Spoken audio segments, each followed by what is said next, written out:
News शिखरांश को like, comments, share और subscribe जरूर करें। नमस्कार, आप देख रहे हैं न्यूज शिखरांश। हम में है दम सच्चाई को सामने लाने का और मैं के बिरूरकर हाजिर हूं आज के मुख्य समाचारों के साथ। शासन द्वारा महिला स्व सहायता समूह को रोजगार देने और उन्हें आर्थिक सुदृढ़ बनाने के उद्देश्य से आजीविका मिशन द्वारा स्कूल ड्रेस सिलने और खरीदने का कार्य कराया जा रहा है, जो मात्र दिखावा है। इसमें भारी भ्रष्टाचार है। सत्तारूढ़ पार्टी से लेकर प्रशासन तक इसमें शामिल रहता है। समूह तो मात्र कठपुतली की तरह कार्य करता है। वर्तमान में बालाघाट जिले में 189 समूह कार्य कर रहे हैं, जिन्होंने इस वर्ष 5 फर्मों से कपड़ा लेकर 2063 स्कूल के बच्चों के लिए 2,14,558 ड्रेस बांटनी है। शासन द्वारा स्कूल ड्रेस में जो कपड़ा उपयोग में लेना है, इसमें 70% पॉलिस्टर और 30% कॉटन या विस्कोस होना आवश्यक है।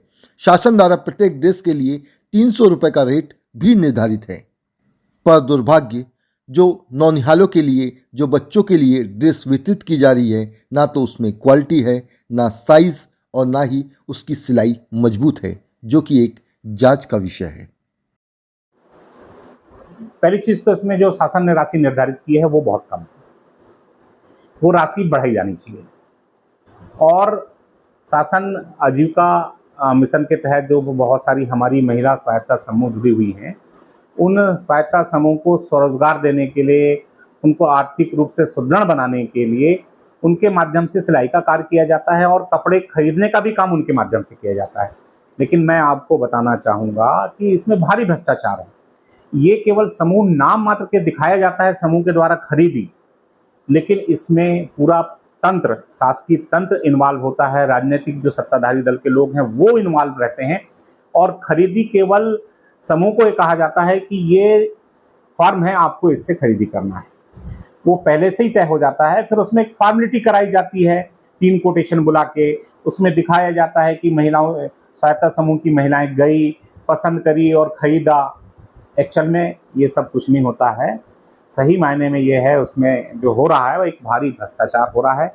और महिलाओं को भाई उसके रेट, कपड़े के जो रेट हैं वो इतना ज़्यादा है कि महिलाओं को सिलाई के लिए मुश्किल से किसी ड्रेस में 10 रुपये या किसी 5 रुपये बचता है।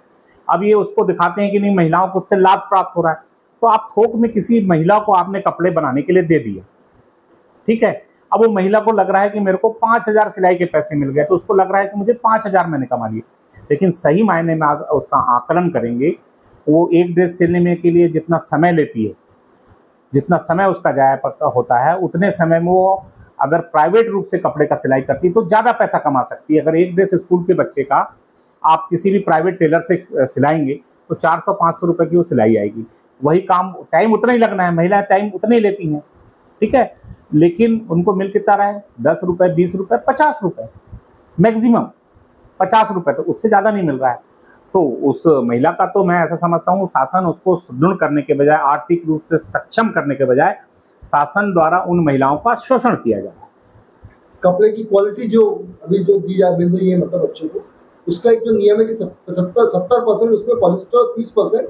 हाँ बिल्कुल, उसका नियम भी है और उसमें जिला स्तरीय कमेटी भी बनी हुई है, कलेक्टर साहब उसके अध्यक्ष हैं। उसमें अगर कोई शिकायत ऐसी आती है तो जांच करने का प्रावधान भी है।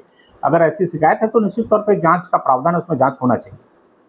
सामान्य आदमी, अगर आप मीडिया के साथी हैं, आप किसी कपड़े का सैंपल लेके अब आप टेस्ट के लिए भेजेंगे कहाँ, बुरहानपुर, तो क्या आप अपने तरफ से सैंपल लेके भेजेंगे तो क्या शासन जो टेस्ट रिपोर्ट आएगी आपकी वाली, उसको मानेगा?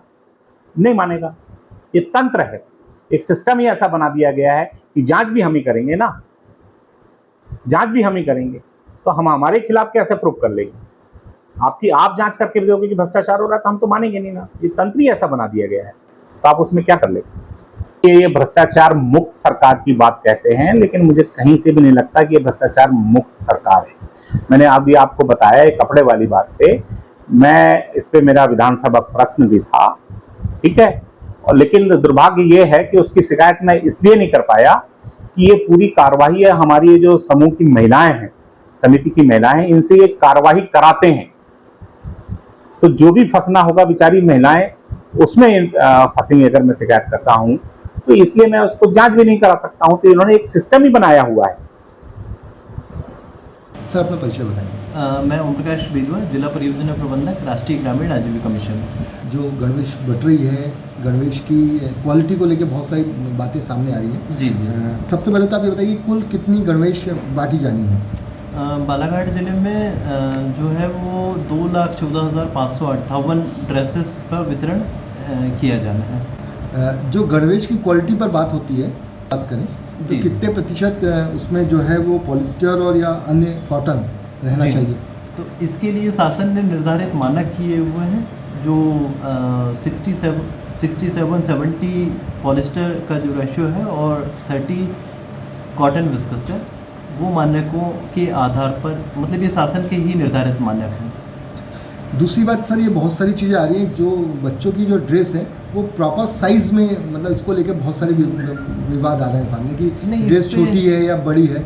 नहीं, ऐसा नहीं हो सकता, क्योंकि ये बहुत रेयर केसेस में ही ऐसे होने की संभावना है, क्योंकि शासन ने गणवेश के निर्धारित साइज़ जो है वो दिए हुए हैं। और यदि किसी बच्चे को, फॉर उदाहरण के लिए, अगर कोई 4th क्लास में है या कोई 7वीं क्लास में बच्चे या बच्ची है और चूंकि वो साइज़ उन्हें अनफिट हो रहा है जो शासन के निर्देशानुसार जो साइज़ दिए गए हैं, तो ऐसी स्थिति में समूह जो है वो बड़े साइज़ का उपलब्ध करा देगा। बालाघाट में कितने समूह काम कर रहे हैं सर? वर्तमान में 189 स्व सहायता समूह के द्वारा ये काम संपादित किया जा रहा है। अच्छा, ड्रेस का जो रेट निर्धारित है सर, पर बच्चे के हिसाब से कितना निर्धारित है? वो एक बच्चे को शासन के द्वारा 300 रुपये प्रति जोड़ी के हिसाब से 600 रुपये प्रति बच्चे की राशि समूह को उपलब्ध कराई जा रही है शासन के द्वारा।